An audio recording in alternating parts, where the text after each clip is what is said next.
Upon my inauguration as president, I will get big online platforms out of censorship business.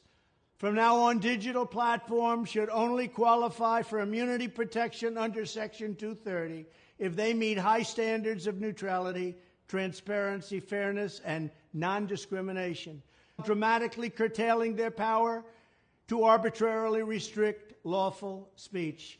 I'm used to getting really excited about a candidate, and then they win, and then they proceed to immediately disappoint me. Like, wait, how did you even know? I didn't even put this on my wish list, and yet here it is. This is amazing. Yeah. Europeans who are like, I don't see how America is that different from Europe. I don't see how you're more free than we are. Do you get it now? Do you get that Trump was allowed to win in this country? Now, let's go start a fucking revolution. The entire world would be better off if these people were permanently removed from these platforms. Like, there is no downside and only upside to see people like Candace Owens, Tucker Carlson, Tim Pool never be allowed to publicly broadcast their opinions ever again. Tread on them! Tread the fuck all over them! I don't give a fuck about anybody that winds up at any of these rallies and gets shot or whatever the fuck, okay? You gotta fight for your right!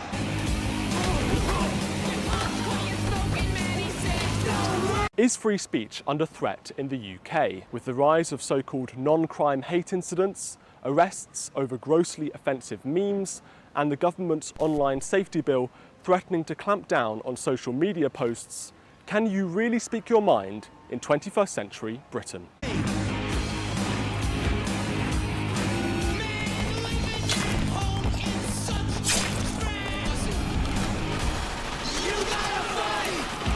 If any U.S. university is discovered to have engaged in censorship activities, such as flagging social media content for removal of blacklisting, those universities should lose federal research dollars and federal student loan support for a period of 5 years. Ding dong! It's America, motherfucker! Furthermore, when users have their content or accounts removed, throttled, shadow banned, or otherwise restricted, no matter what name they use, they should have the right to be informed that it's happening, the right to a specific explanation of the reason why, and the right to a timely appeal. America! Fuck yeah! Come out again to save the motherfucking day, yeah, man! In addition, all users over the age of 18 should have the right to opt out of content moderation and curation entirely and receive an unmanipulated stream of information if they so choose. Would you like to know more? Hello, Simone! I am excited to be here with you today as another in a series of episodes we're going to be doing on the first major projects of the Trump administration. And this one is relevant to your and my daily life, our potential income, our careers. It's not just important, it's existential. And it could change the way the internet works forever, and in a way that is so astronomically positive. Again, it feels like we just got kicked on to a whole new timeline. Oh my gosh. I might have had somebody. Oh yeah. You're gonna, because you haven't gone into this yet and you don't know about this plan yet. This is game changing. So let's play a little bit of this here and we can talk about it as we're watching it, okay? If we don't have free speech, then we just don't have a free country. It's as simple as that. If this most fundamental right is allowed to perish, then the rest of our rights and liberties will topple, just like dominoes, one by one. They'll go down. That's why today I'm announcing my plan to shatter the left-wing censorship regime and to reclaim the right to free speech for all Americans. And reclaim is a very important word in this case because they've taken it away. In recent weeks, bombshell reports have confirmed that a sinister group of deep state bureaucrats, Silicon Valley tyrants, left-wing activists, and depraved corporate news media have been conspiring to manipulate and silence the American people. What came out? Like, he's referring to some kind of bombshell reveal, Twitter files of... We know from Mark Zuckerberg, Mark Zuckerberg. Oh, yeah, right. The FBI asked him to censor the Hunter Biden laptop story, despite knowing that it was true, in order to help the Democrats win an election cycle. That is insane. That is obscene. That should not be allowed to happen. With our own videos, I know when I talk about certain topics, and there are things I just can't mention. And I don't mention it, and it makes me feel like I'm a very dishonest person. But I'm like, if I do, then people aren't going to see our videos. And even mentioning that this is the case, well, it won't be the case for long if this goes through. But just this being the case is really, really sad that I cannot mention basic facts, like how many people voted in each election cycle. That is something that has gotten videos demonetized in the past, and we'll test to see if it demonetizes this one. And this is not like a conspiracy theory. This is just numbers of voters in each election cycle. I cannot, and this was true during like the Wuhan thing, right? When they would like demonetize you for saying it with lab leak theory, and now we know the names of the first 3 people who got them, and they were all gain of function researchers at the Wuhan virus labs. I'm sorry, not virus labs, COVID virus labs, the COVID gain of function virus labs, the labs that were studying how do we make a COVID virus that can spread faster in humans. Like it's wild to me, the lies that people have and the tech companies have spread. And I like that they are labeling this as an excess, because so many people were like, this was like when what's his face came out with like the things that the NSF was spying on average Americans. Edward Snowden. And everyone was like, oh wow, that's terrible. So anyway, whatever. Yeah, that was a big nothing burger in the end. Well, no, and that's the way the Democrats acted when it came out that the FBI had suppressed true information to help Dems win an election. Well, actually, you know what? So each of these developments, I think in one sense, life goes on, but in the other sense, people also understand that they're being censored. And I see this more and more because I'm watching YouTube in the background basically all day, in the self-censorship, in the strange language that people are using. In fact, now it's even spreading into like the common lexicon. Like people use it offline, even when they're not on YouTube. Like unaliving or graping. Yeah. Like there was one fantasy event that people were trying to put on. It was like kind of a LARP event that they were sending out invites to. And they're like, you might even like unalive one of your enemies. And it's like, no, you can... This is an invite, like, but yeah, it's getting to that point. So I do think that people have internalized it, and it has led to a lot of creepy behavior. So it both has been and hasn't been a big deal. No, it's been a huge deal. The problem is you are aware of the words that people have found to get around the system. You are not aware of the entire categories of topics that regularly get our videos hidden from people. That's true. Yeah, that's fair. Yeah. So you're here being like, oh, here's where we notice it. It's where you don't notice it that it's an existential issue to our democracy. And what I was pointing out, that was the Snowden thing. It was like, oh, so crazy. Okay, anyway. And the Dems tried to do that again with this revelation. And I think that most Americans expected this, because even the legacy GOP would have swept this under the table. They're like, you know, when we were at the NatCon, a lot of people there were like, screw the base. I was like, that's not what the base wants. They go, we just need a deep state that's controlled by Republicans. And I was like, no, we need to burn the deep state. We need to burn the deep state. We need to burn the deep state. And they're like, how could you say that? Like, that's where we're all employed, like gesturing at everyone in the room. And I'm like, well, maybe that's part of the problem. And so I think that, again, a lot of conservatives today, they get angry. And this is what we saw from like Leather Apron Club, and who's like, no one should vote for president. He's like, look, the new right is accepting of gays. I don't like that the new right is accepting of gays. I don't like that they have, you know, absolute heroes like Scott Presler considered heroes among them. I do not like that gays speak at their events. You know, he was talking about all this. We should not support them, or we are platforming this new agenda, which is basically just what Democrats were in the 90s. And I'm like, if you think that, you are fundamentally wrong-headed because you're so stuck in a 90s culture as war. We just basically aren't fighting those battles because they're not relevant in the common era. We are fighting much bigger battles than either Republicans or Democrats were fighting in the 90s era. Battles over things like basic free speech. We think that this should be a fundamental right, whether I'm on YouTube or X or any other platform. And this needs to be enshrined in law and in the way that we act. And so that the new right goes after it, because this isn't what leftists would have gone after in the 90s. This isn't what leftists would have gone after at the 2000s. This would have been seen as radical and insane, what's about to be proposed. But it is what the new right cares about. And so the question is, do you care about this stuff more than you care about banning gay marriage? You know, do you care about keeping our borders safe more than you care about hating on Hispanic people? There is a portion of the legacy GOP that's like, yeah, these are just bigger battles. And then there's a portion that genuinely did care about their homophobia and racism more than actually fixing anything. And we're like, oh, we're happy to see you go. I'm earnestly telling you that it may not be in your best interest to vote this election cycle. To vote for a candidate is to assent to their platform, to signal to those running their campaign that you approve of the messaging that they have put out. Our message to gay Americans tonight is this: you're free to marry who you want, if you want, without the government standing in your way. And I think that, frankly, I wouldn't be surprised if me and Trump won just the normal gay guy vote. Because, again, they just wanted to be left the hell alone. But what should you do if, like so many other conservatives, you see the Republican Party shifting ever further away from real conservative values? It reminds me of the atheist movement, when the atheist movement shattered, and there was one faction that was like, oh, actually, all the statistics say religion is super important, and as society has descended into secularism, everything has fallen apart. And then there's another group that we found out just like dunking on conservatives, and that's where like Bill Nye went, and like Black Science guy went, whatever his name is, Tyson, whatever. Anyway, Neil deGrasse Tyson. Well, he was riding his bike when there was a lightning strike, and now he reads real fast. He's good at science and math. Black doctor.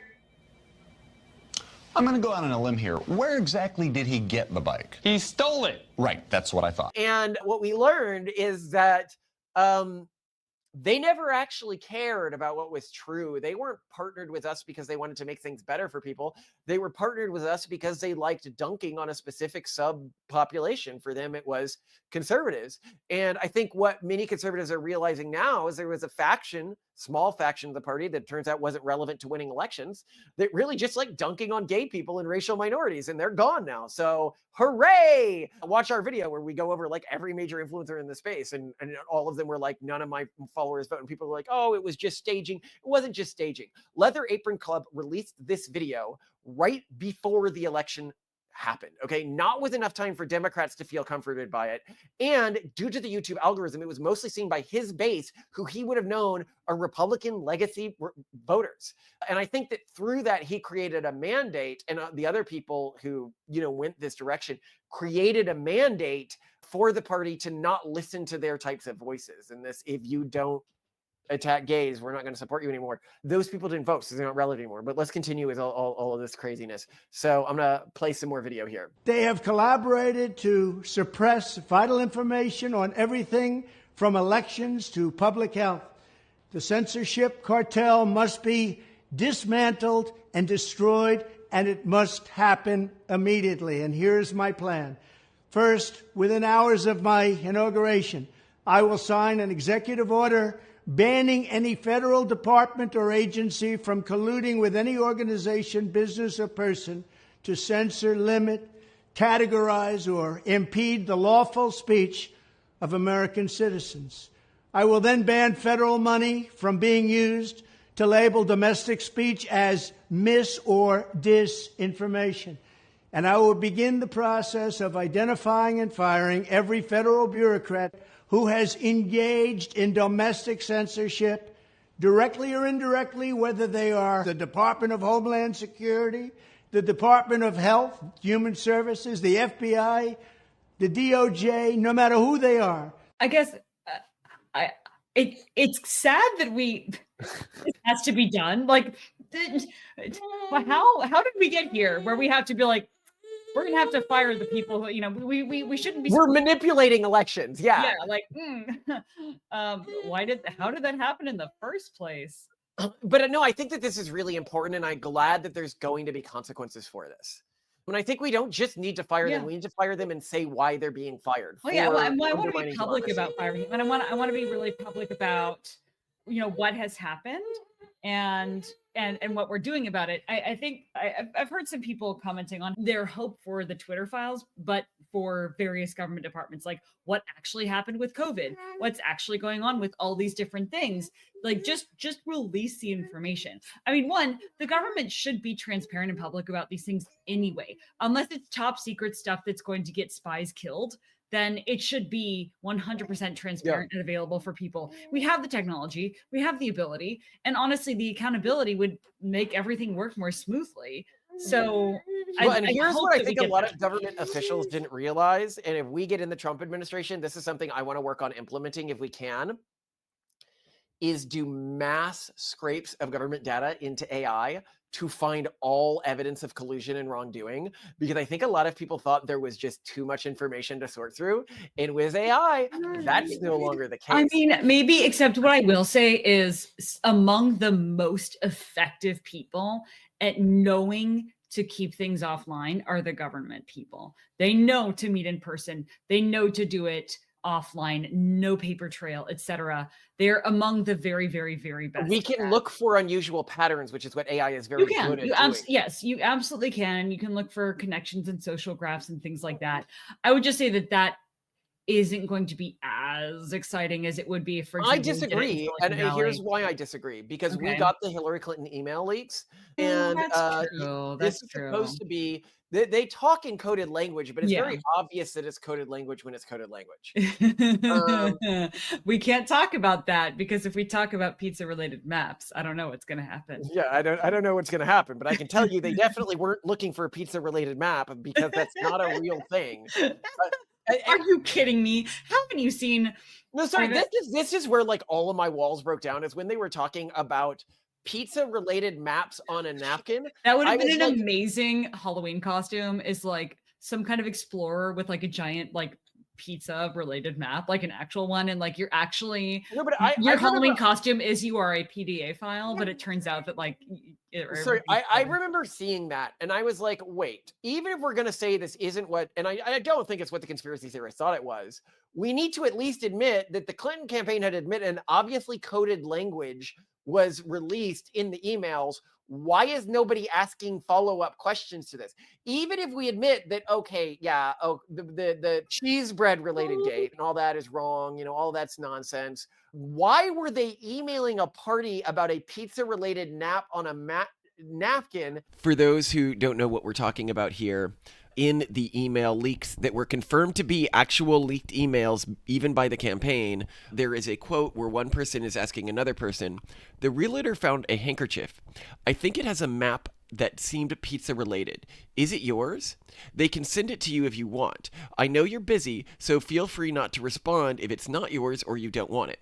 And then replies, "It's mine, but not worth worrying about." Like, we all agree that obviously they are not talking about a handkerchief that is pizza related. What are they talking about here? It's clearly a code for something. Or here's another fun quote from them. "We plan to heat the pool, so a swim is a possibility. Bonnie will be Uber service, so transport Ruby, Emerson, and Maeve Lotto. 11, 9, and almost 7. So you'll have some further entertainment, and they will be in that pool for sure." Pizza-related map on a napkin. They obviously were not following up with a party looking for a napkin. Like, so what was it there? What was the thing? What were they talking about? Right, yeah. Why is there no natural curiosity among the reporter class? And I'm suddenly realizing that we're super not cool for not having like code words for all the evil things we do. What's up with that, Malcolm? Who knows how much this video is going to be suppressed, right? But here's the thing, not for long.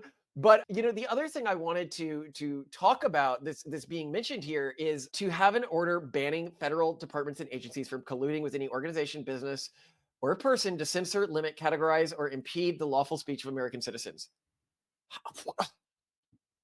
Why didn't he campaign on this shit? Like, I am so what's so cool about Trump winning is normally I'm used to getting really excited about a candidate, and then they win, and then they proceed to immediately disappoint me. And this is like he won and we're unwrapping presents, and instead of them being full of shit, they're full of shit. He wasn't even promising us. Yeah, it's like, wait, how did you even know? I didn't even put this on my wish list, and yet here it is. This is amazing. Yeah. Second, I will order the Department of Justice to investigate all parties involved in the new online censorship regime, which is absolutely destructive and terrible, and to aggressively prosecute any and all crimes identified.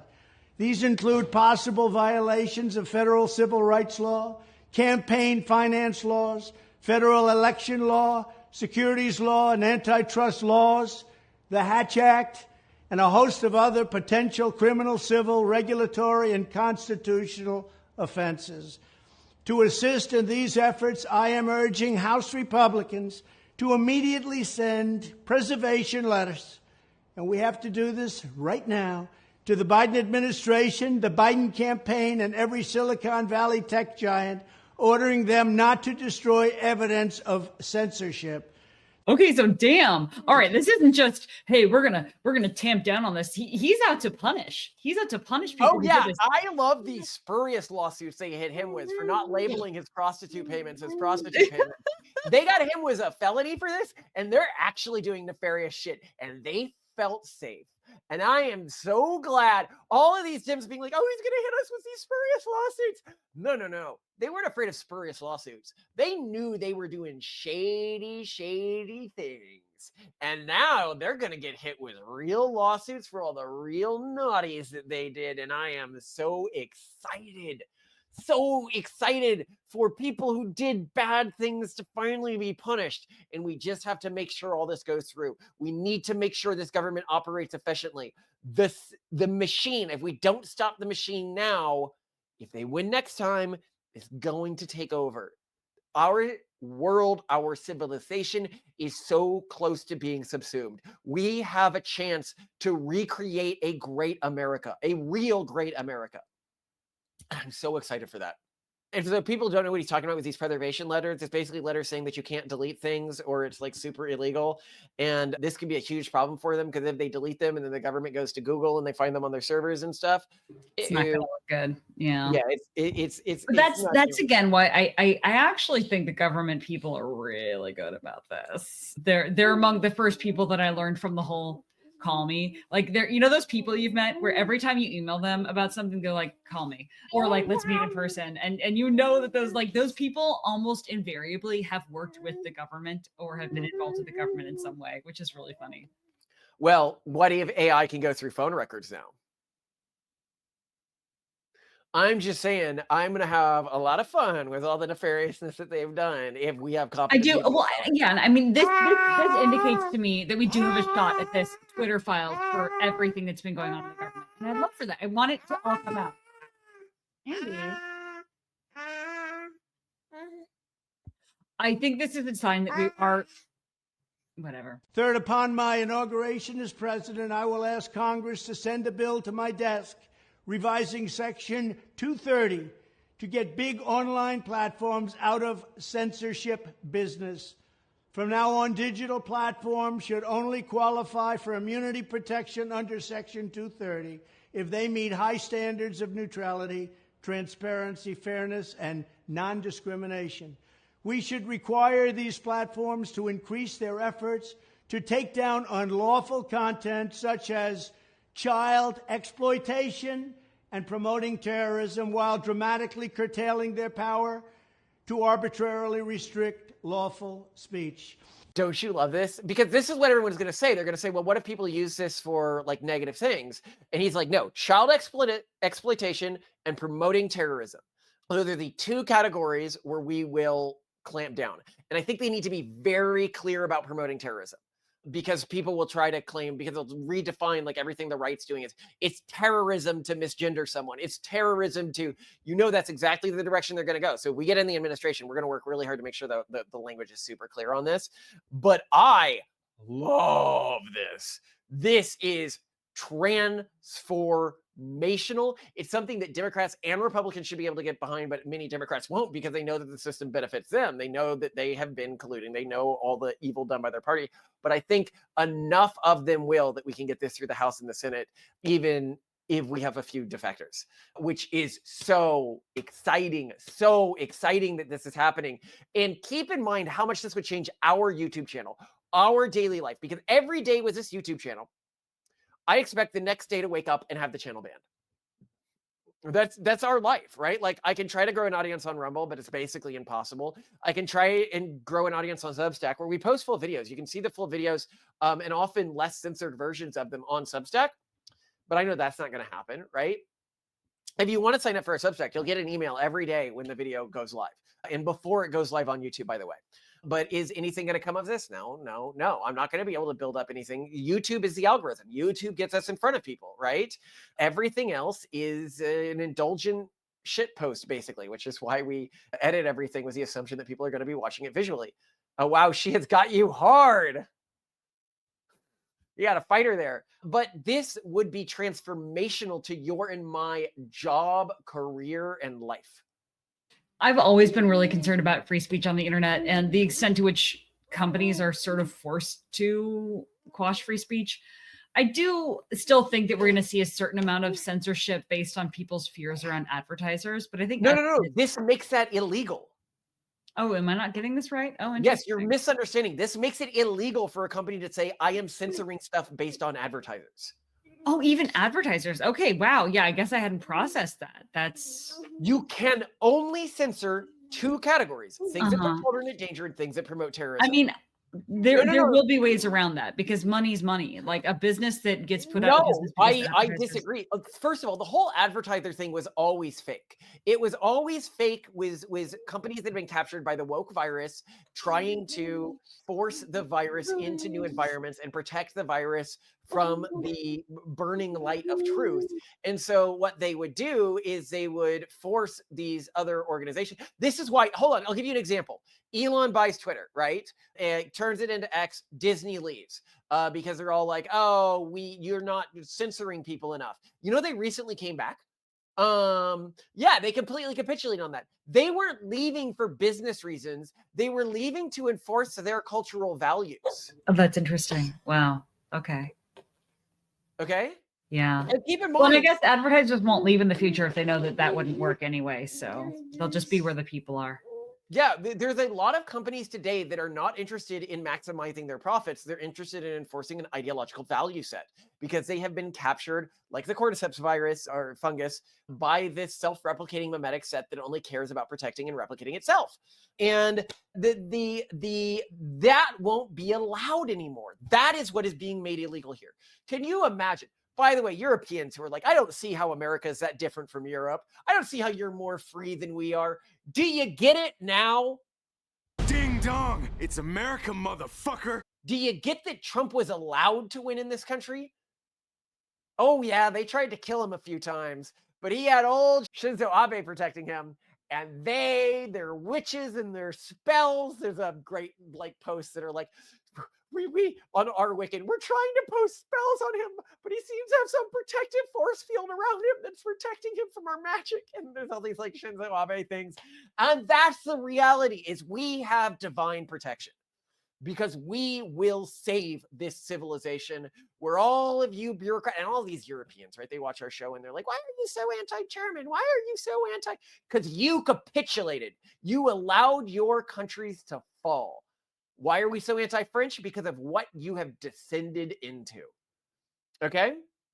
When you show me that your countries can be based and awesome, like the Trump administration, then I'll be a bit more excited for you. And I've been excited about some European countries. We said some positive things about some of the governments in other countries and some of the other countries themselves when they have elected, when they have stood on the side of civilization and not on the side of the barbarians that wish nothing but to destroy civilization.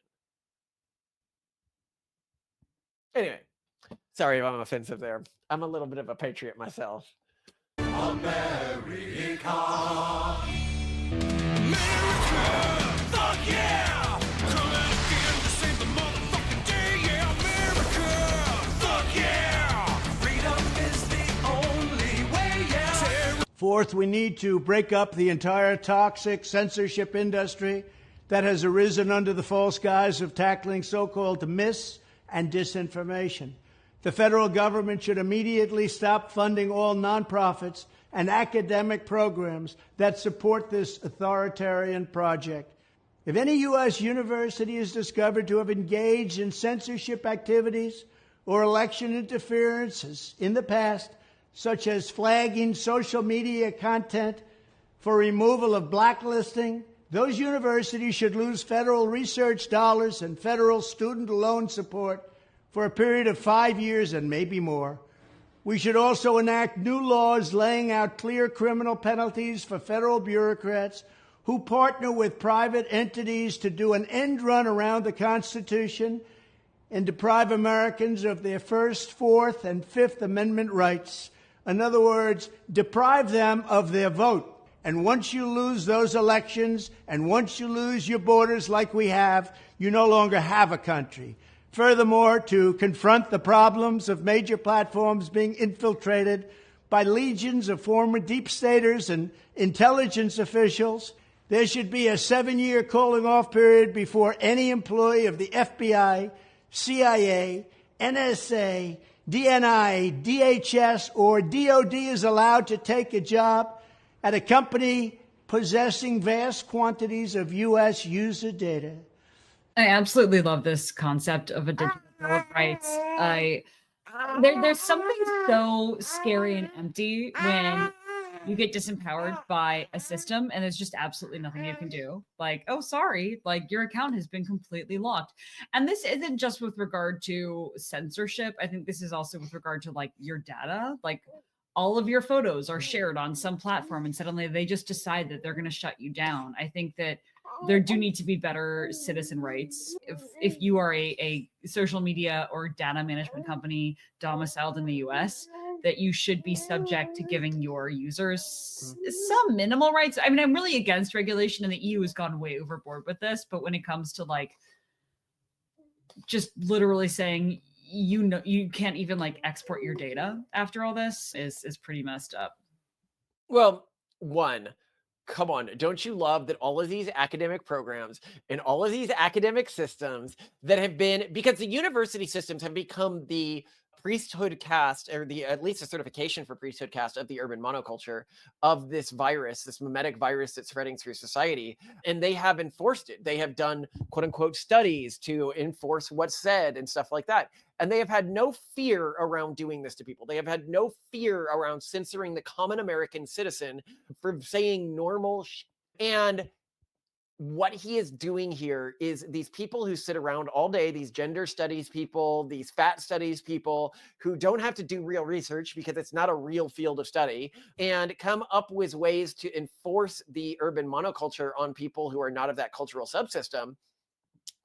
They now have to fear there is now consequences to doing this to other people. And frankly, if somebody was like, could you roll out the most pro-natalist policies you could conceive of? It would be this plus his education policy. With the education policy, he's breaking the urban monoculture's back there. He's doing the Bane Batman smash on the urban monoculture. And here he's tossing the corpse in a ditch, because this is how they enforced their cultural value system on the disintermediated conversation that's been happening online.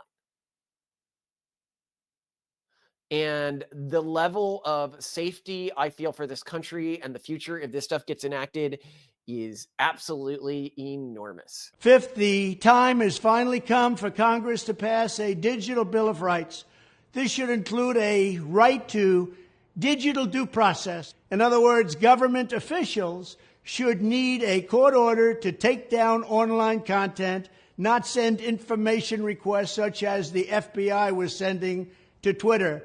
Furthermore, when users of big online platforms have their content or accounts removed, throttled, shadow banned, or otherwise restricted, no matter what name they use, they should have the right to be informed that it's happening, the right to a specific explanation of the reason why, and the right to a timely appeal. In addition, all users over the age of 18 should have the right to opt out of content moderation and curation entirely and receive an unmanipulated stream of information if they so choose. The fight for free speech is a matter of victory or death for America and for the survival of Western civilization itself. When I am president, this whole rotten system of censorship and information control will be ripped out of the system at large. There won't be anything left. By restoring free speech, we will begin to reclaim our democracy and save our nation.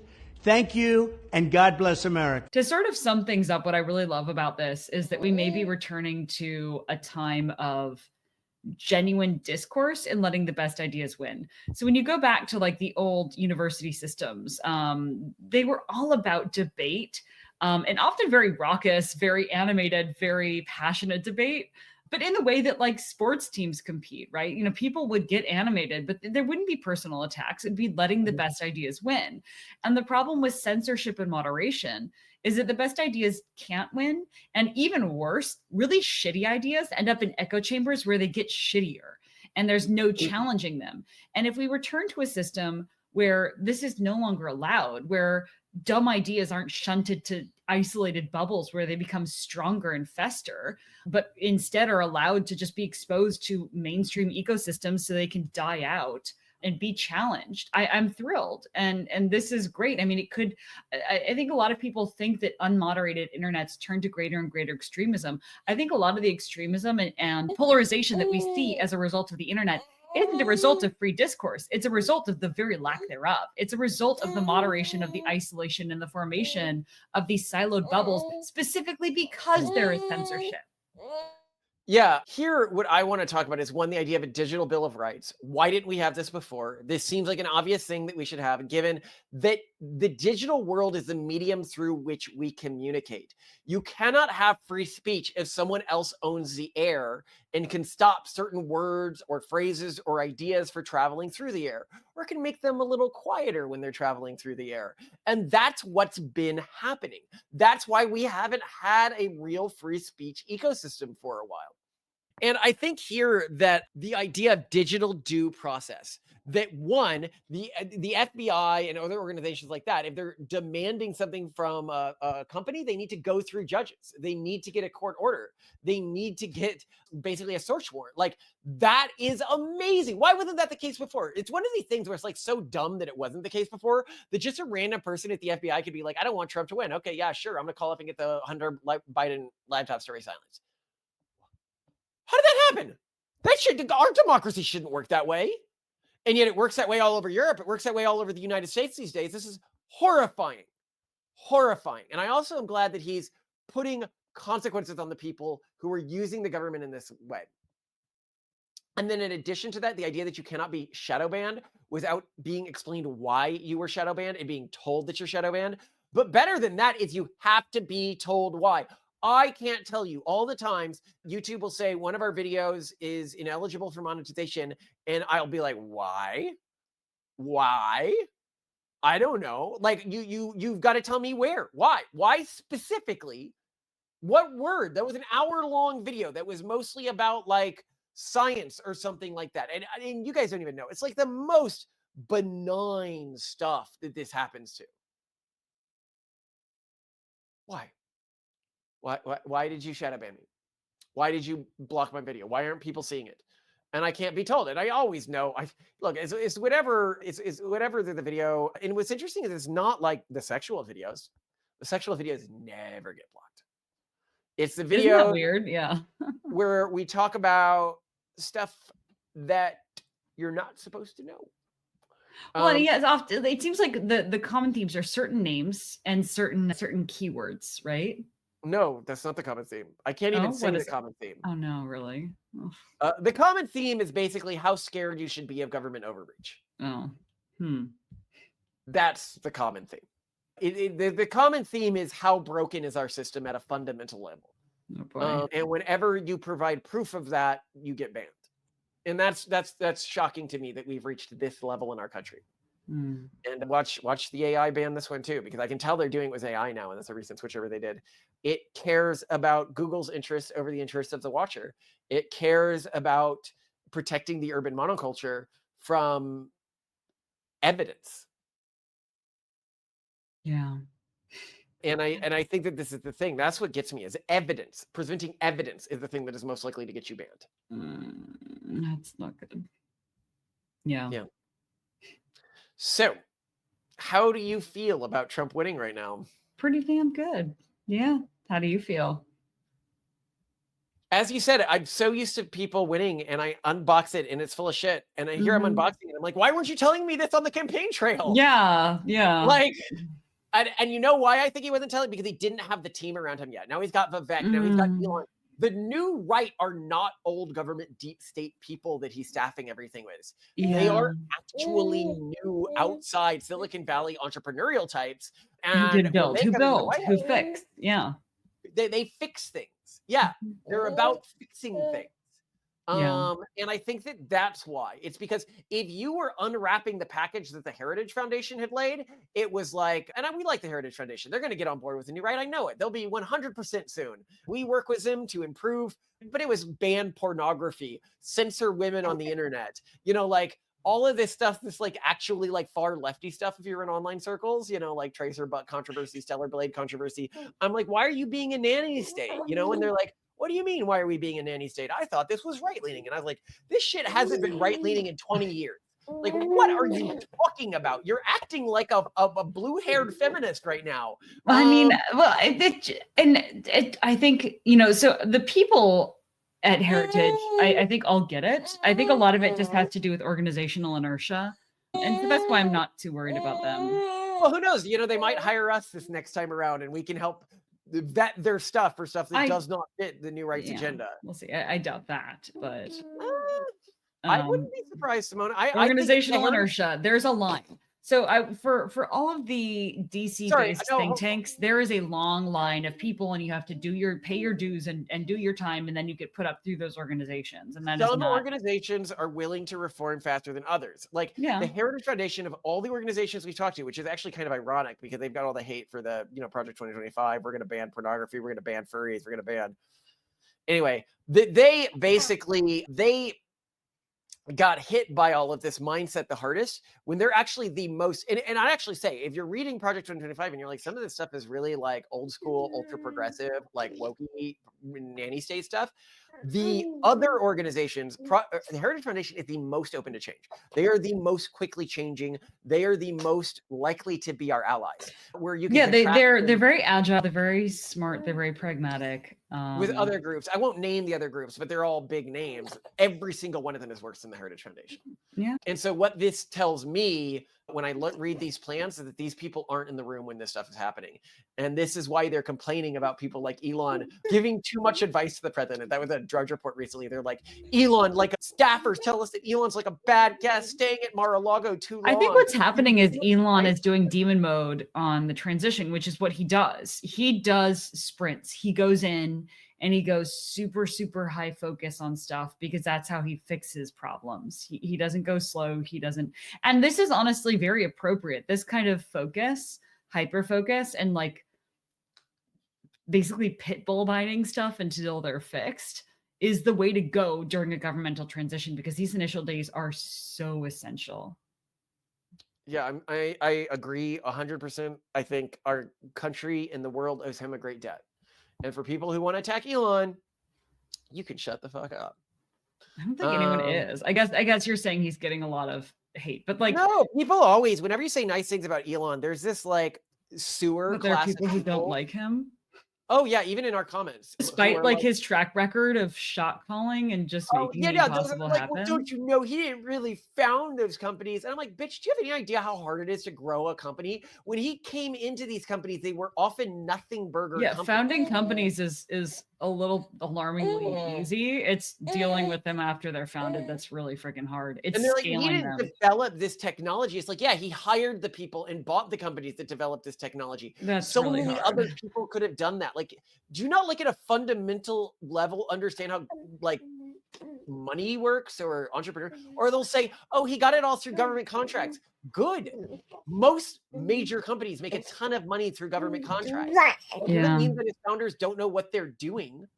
Well, and when you're when you're doing something like space travel, it's kind of hard to like, not get involved with government contracts through his own money. Yeah. And why did he achieve more than NASA did in X many years for like a fraction of the cost on his own money on consumer? What are you talking about? Yeah. Anyway. Well, what do you want for dinner? Well, what are my options? Did you slow cook any? No, I have to do that tomorrow morning. So tonight, your options Do we have any chicken are- left? Chicken from what? From the teriyaki chicken pack. Yeah, I can do teriyaki chicken. I can do that with rice. I can do that with gyoza. I can do that with stir-fry vegetables too. Do that with the teriyaki chicken with the long hot and some scallions, and then mix in some sauces that I'll leave you. You did a great job. What, would last you time. like me to just do penang and teriyaki? And I couldn't find the oyster sauce, but you didn't seem to miss it. I put it on the table. It was the bottle of the drippy stuff.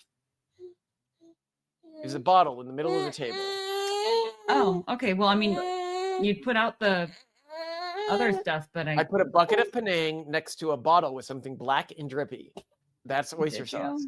Yes, I did. I put them both back in the fridge too after giving them to you. Oh, You very put a good. little too much penang in last time, so put less of that in. Yeah, I thought that after I instant regret. But you know, I put about half of what you put of the penang in. Okay. Use the oyster sauce, and I can flavor the rest myself. And you can just heat up some rice for me, or you can cook some. No, let's just heat up rice. That'll be easier. And what were you thinking otherwise? Stir-fry vegetables? Because I can just add. Yeah, I was gonna vegetables say and- stir-fry vegetables, but you could cook the stir-fry vegetables with the chicken, I guess. That's what Or I was the thinking. stir-fried, like potato thing that we have as well. with the No, mushroom. no, no, no. Those like rosemary potatoes are a different kind of flavor profile, I think. But what Okay. are you okay with vegetables instead of rice, or you still want rice? Yes, no, not instead of rice. I'm okay with you cutting up some vegetables and cooking them with the chicken, but not instead of rice. Just Okay, add some understood. I love you. I love you too. And oh my gosh, I get to start dinner early. This is really nice.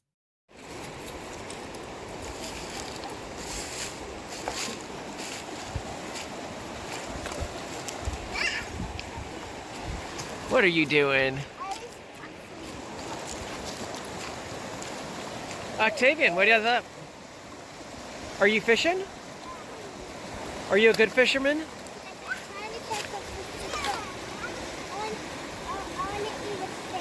Okay. Take your fish out and cook it, okay? Daddy, you don't bring the fish home and Daddy, it's not kind of fun. Yeah, don't play with that.